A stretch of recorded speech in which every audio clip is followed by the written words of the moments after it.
que es el periodo histórico conocido como el Renacimiento y su corriente filosófica llamada humanismo. La importancia del Renacimiento en la actualidad no se puede ocultar, lo que es la cultura científica actual proviene de las bases puestas en esa época. El Renacimiento no se produce en una fecha concreta sino en un periodo que abarca los siglos XV y XVI. Hay dos fenómenos que hay que tener en cuenta: la crisis de la filosofía escolástica y la crisis de la organización social y política medieval. En el Renacimiento hace su aparición la ciencia moderna cuya base para conocer y entender la naturaleza será la observación y la experimentación tomadas como único método, el método hipotético, deductivo. Esto contribuirá a la separación definitiva entre ciencia y filosofía confundidas en gran parte hasta entonces. Recordemos que hipotético quiere decir que está basado o fundamentado en una hipótesis o en una suposición. Y un razonamiento deductivo es un argumento donde la conclusión se infiere necesariamente de las premisas.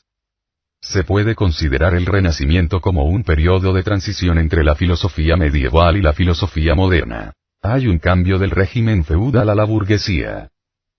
En la Edad Media la economía era rural, estaba basada en satisfacer las necesidades básicas, no había preocupación por el lucro y el negocio. Con la epidemia de la peste negra, 1384, la gente del campo emigra a las ciudades o burgos. A partir de este fenómeno va a iniciarse una economía burguesa. Pérdida del sentido religioso medieval. Esto es muy importante ya que los tres grandes problemas de la historia Dios, mundo, hombre, tienen en la época medieval un orden muy claro. Dios lo domina todo, es el eje alrededor del cual gira todo, Él crea el mundo que rige con su sabiduría y al hombre lo crea a su imagen y semejanza, pero no era nada con respecto a Dios. Esta visión teocéntrica medieval va a dar paso en el Renacimiento a una visión antropocéntrica. El hombre se entiende a sí mismo como responsable de su propio destino, hijo de sus propias obras, de aquello que es capaz de hacer. La caída de los tres pilares medievales. El papado. Desde el siglo XIV se venían eligiendo papas que eran marionetas del rey francés, que los hacía trasladar a la sede de Avignon o a Pisa en vez de Roma. Esto trajo como consecuencia el cisma de Occidente que dura 39 años y que será superado por el Concilio de Constanza. Con estos hechos termina el esplendor medieval del papado y empieza su desprestigio y decadencia el imperio. El imperio en el periodo medieval representa la unidad política y religiosa. Un solo emperador, una sola fe. Rota la unidad religiosa, se rompe la unidad política. La multitud de estados que estaban en periodo de formación darán paso a las monarquías nacionales que tienen que luchar contra los señores feudales. Las universidades. Estas se habían creado a finales del siglo XII como consecuencia normal de las escuelas. Vimos que en el siglo XIII florecen en diversos estados, sobre todo la de París, y que todas ellas estaban sometidas a los criterios de la Iglesia de Roma. Este dominio de la Iglesia en las universidades se pierde y se van formando universidades autónomas e independientes por toda Europa. Recuperación del pensamiento clásico.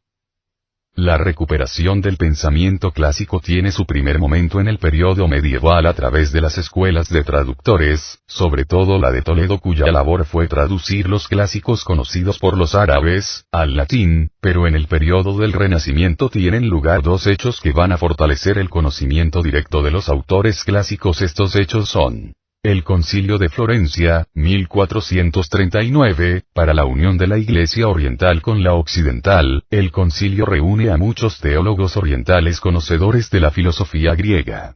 La caída de Constantinopla, 1453, en poder de los turcos, hace que muchos intelectuales bizantinos huyan a Italia. Todos ellos influyen en el pensamiento europeo e impulsan el humanismo y el desarrollo de la nueva ciencia. La nueva ciencia es quizás una de las principales características del Renacimiento. Nace una ciencia que se entra a Aristóteles y que estará centrada básicamente en la astronomía y en la física. Hay un nuevo modo de pensar respecto a la ciencia, que rompe con los esquemas anteriores. ¿Qué es el humanismo? El carácter antropocéntrico del Renacimiento se expresa mediante el término humanista. En la Edad Media dicho término servía para calificar a aquella persona que se dedicaba al estudio de las humanidades, es decir, las disciplinas del trivium, gramática, retórica, dialéctica y las que se añadieron posteriormente, historia y filosofía. referido al Renacimiento no indica tanto que el centro de sus preocupaciones sea el hombre, como las inquietudes que predominan en la época. El humanismo es una corriente renacentista que a través del estudio de los clásicos griegos y latinos pretenden ahondar más en el concepto del hombre y en la valoración de todo lo humano. Es una corriente compleja y amplia artística, filosófica, literaria, científica etc. que tiene como centro el hombre. Su interés se centra en el estudio y conocimiento directo de autores clásicos, especialmente Platón y Aristóteles y de otros autores cuya actividad no fue la filosofía sino las matemáticas y la astronomía como Arquímedes o Ptolomeo. Se recuperan también autores de la época helenística y clásicos latinos, como Epicuro, Lucrecio, Séneca, Cicerón etc. Características del humanismo. Las características del humanismo se centran en la valoración de lo humano, esto es, 1. Se afirma la fortaleza del hombre para forjar su propio destino. Esto se consigue por medio de la virtud, suma de sagacidad y prudencia, y el estudio, conocimientos necesarios para desarrollar su tarea. 2. Se afirma la autonomía del hombre, la exaltación de la razón como atributo específico de él que le da independencia frente a las autoridades externas, sobre todo de la Iglesia y de la tradición. 3. Se afirma el hombre mundano, laico, inserto en este mundo y en la historia, que no solo está llamado a la otra vida, sino que tiene que vivir esta. 4. Se valora el conocimiento de la naturaleza. A partir del conocimiento de las leyes de la naturaleza el hombre puede intervenir en ella y ponerla a su servicio, tomado del libro Historia de la Filosofía, el Renacimiento, Humanismo y Ciencia de José Gajat.